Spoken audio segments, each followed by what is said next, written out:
I'm Phaedra Stevens from the Australian Brain. I was at the Queensland Brain Institute for my honours, and now I'm doing my PhD at the Australian Institute for Biotechnology and Nanoengineering. And I get to work with tiny brains, which I'm very excited about, and I'll get to tell you all about it today. And oh, it's coming through. Hello. Okay, now it's working. Okay, if you didn't hear, I'm from the Australian Institute for Bioengineering and Nanotechnology, and I'm from the Wolvetang Lab, where we grow tiny human brains from actual human patients' tissues. Can you see those slides? And I just thought I would do a little map of relevant institutes of UQ for neuroscience, and there's the IMB and QBI and CAI and AIBN, which is where I am.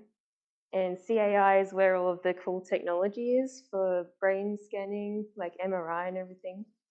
And QBI is very Queensland Brain Institute, so brain focused. And IMB is the Institute for Molecular Biosciences, so they're very molecular level.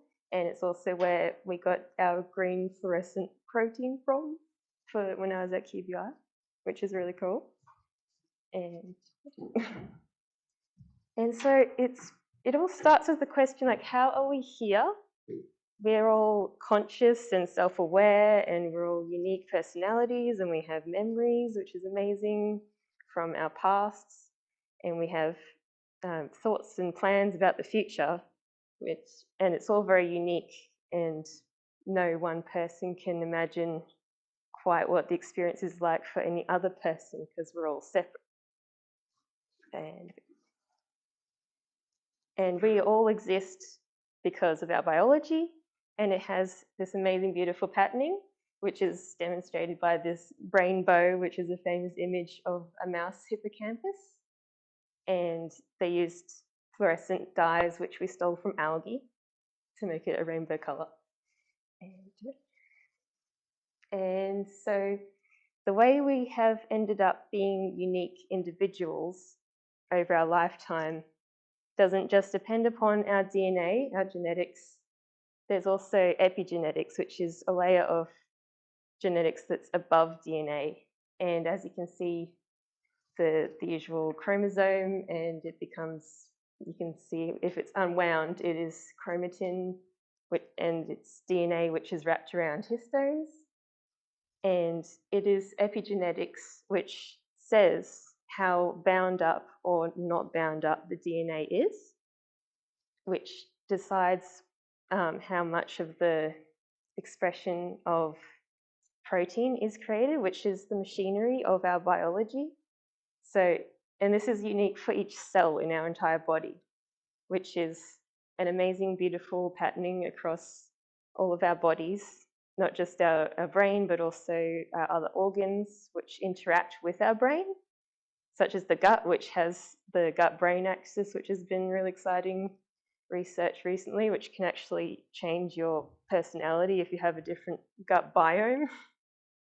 And so, yeah, epigenetics is how, with our lifetime, we can be different people to if we had different epigenetics, let alone different DNA. And how we research in neuroscience for our central nervous system or the brain is other animal models, because we can't go around just experimenting on each other's human brains. And so these are the animal models that we use at UQ. There's the zebrafish and C. elegans and the Drosophila melanogaster and different mouse models and rat models. But they're not in human tissues. But the advantage is that we can have them actually physically move around and interact with the environment that they're in, that we can control, but like they're still not in human tissue. And so we also want to reduce and replace and refine these animal models, so then we can have the experimentation cause the least amount of harm to the animal and discomfort, which is refinement, and we would like to reduce the numbers if we can at all possible, or just plain replace them, which is what my lab is about trying to do with the new brain organoid tool, which is the human brain organoid model. And here's an example of a stained fluorescent human organoid. And I'm very excited to say that my lab only uses human tissue and cells, because I really don't feel like researching in mice or rats, because they're really not the same as our biology. There's lots of protein machinery that's similar and that we can say behaves this way, but then when we have like drug trials in human beings, then it behaves differently and doesn't actually cure the disorder or disease. And so it's a very exciting way to be able to tell if something works, like a treatment for like epilepsy actually works in human beings. And so this is how the process goes, where we can actually take a sample from a human, like a patient or someone in a trial.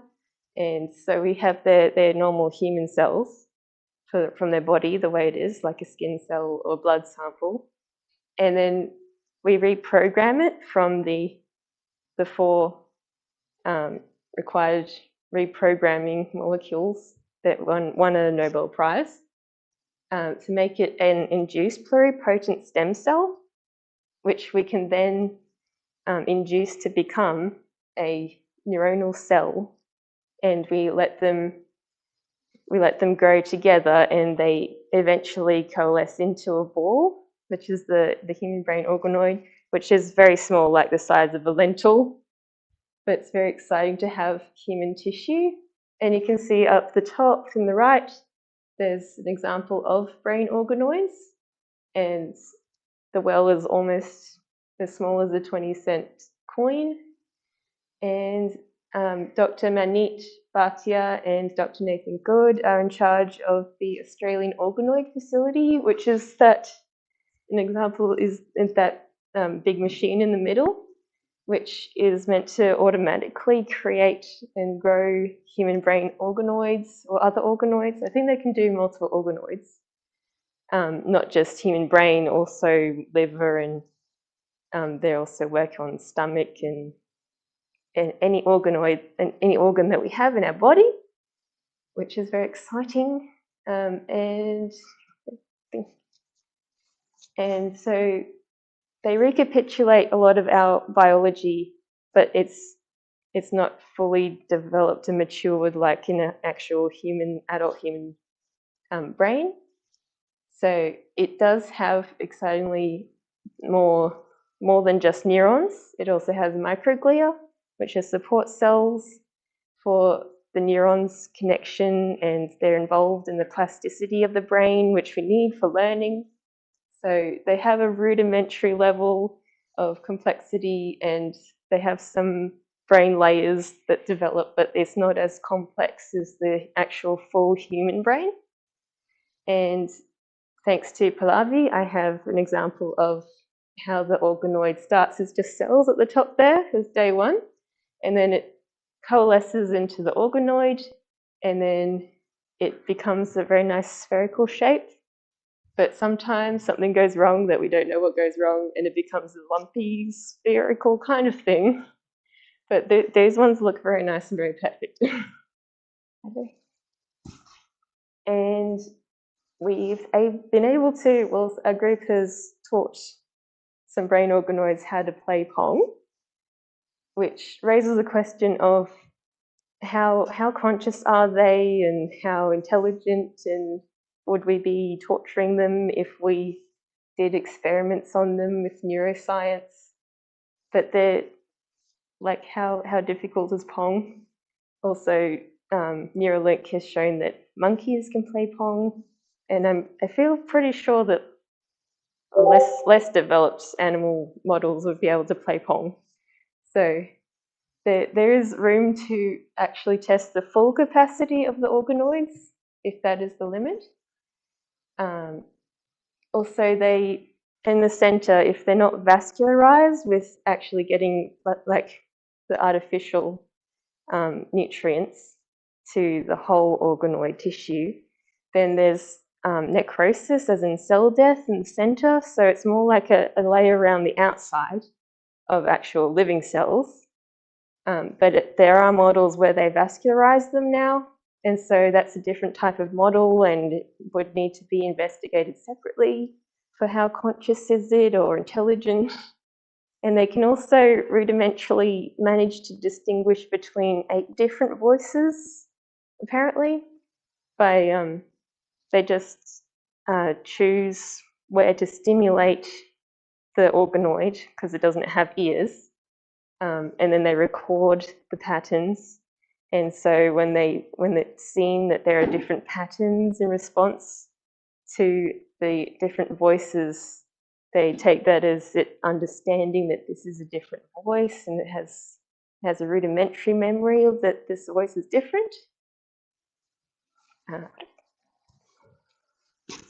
And we are making organoids that are more complex now, with not just one organoid, but 2 organoids in this very exciting paper where they had a green fluorescent organoid and a red fluorescent organoid, and they had a channel that was between them in the wells, and they let the axons grow into each other. And so that was them demonstrating that at 6 weeks they have grown into each other and able to probably communicate with each other. And as you can see in the diagram in the well plate, there's little dots at the bottom of the wells in a grid.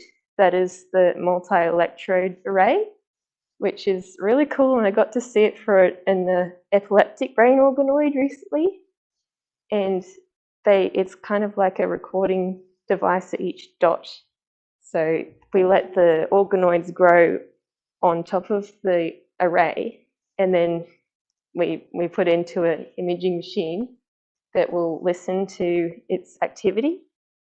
And you can see the epilepsy have a seizure in the brain tissue if you're watching it.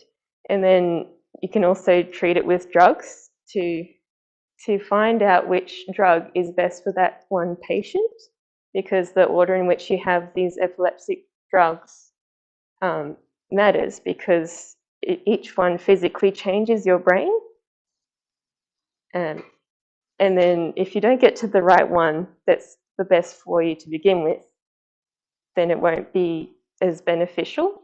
So this project, which was called the PERSIST project, was about getting the right medication to the right person to begin with. And this is also very exciting, where we're going to try and build networks of multiple organoids. So having the brain organoid communicate with the gut organoid, communicate with the kidney and the colon. And we want to measure using electrophysiology, which is the electrical signals coming from the tissues. And we would like to avoid having a Black Mirror episode. If anyone watched that White Christmas one, that was very harsh.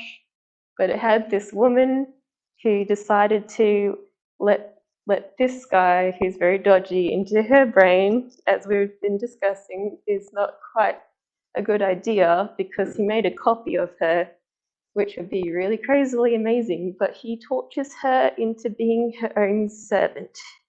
And she has to make the toast the way her other self likes it when she wakes up in the morning, and raise the drapes to let the sun in at the right time and everything. Otherwise, she gets tortured some more. So we would like to avoid that. But I think that they're quite, at this point, rudimentary, as I was saying, with not being able to really distinguish between voices very much. And they can play a very simple game, but we need lots more research and checking about the consciousness level. Because it is a grey area right now, and as Ruben was saying, which I'm very happy about there being a whole discussion between all of the disciplines about how do we manage moving forwards with neurotechnologies, which includes brain organoids. And this is a very exciting example of a combinoid where they grew separate organoids to be representative of 3 different parts of the human brain. And then they let them fuse together once they had formed separately. So that's very exciting. And also having the proper diversity of cells, because there's not just brain cells, there's oligodendrocytes and astrocytes and microglia that go into the cell tissue and they clean up debris and they help with plasticity by engulfing off whole synapses between neurons that don't belong there anymore and letting it grow new connections somewhere else. It's more important. And it's very exciting for treating disorders and diseases of the brain. And so there's great potential to improve the human quality of life, which is a very big advantage. And it's very exciting that we could transplant human brain organoids into the patient's own brain after stroke damage. And so there wouldn't be any rejection of the tissue because it's their own tissue, which would be amazing if that helps them regenerate their brain. And also we can research rare disorders just like we are right now in my lab with epilepsy and multiple sclerosis, and also the more common, which is growing all the time because we're all aging, which is Alzheimer's disease. And we have the ability to test drugs on these organoids. And thank you.